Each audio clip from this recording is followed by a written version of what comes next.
అందరికీ జై శ్రీరామ్. వైష్ణవ భక్తులు ఆల్వార్లు 12 మంది కదా, వాళ్ళకి సపరేట్గా ఒక్కొక్కరికి ఒక్కొక్క ఆలయం ఉందన్నమాట. మీరు చూస్తుంది నమ్మాల్వారిది. తిరుపతి చుట్టుపక్కల గుళ్ళల్లో ఆల్వార్ల టెంపుల్ అయితే చాలా ఉంటాయి.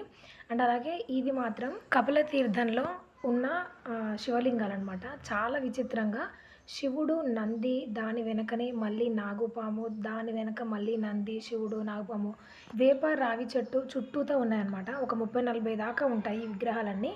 ఈ విశేషం ఏంటో నాకైతే తెలియదు కానీ చాలామంది అయితే అభిషేకాలు, పూజలు అయితే చేస్తున్నారు. మీకు తెలిస్తే మాత్రం కింద కామెంట్ సెక్షన్లో తప్పకుండా తెలియజేయండి. మనకి తిరుపతిలో స్వామివారి తర్వాత చాలా విశేషమైన గుళ్ళు, మూర్తులు చాలా ఉన్నాయి. ఓపిక, భక్తి, అంతకు మించి కొంచెం మనీ ఉంటే మాత్రం ఒక వెహికల్ని మాట్లాడుకొని తిరుపతిలో దర్శనం అయిన తర్వాత చుట్టూ ఉన్న గుళ్ళను మొత్తం దర్శించదగ్గ విశేషమైన పుణ్యక్షేత్రాలు ఉన్నాయి.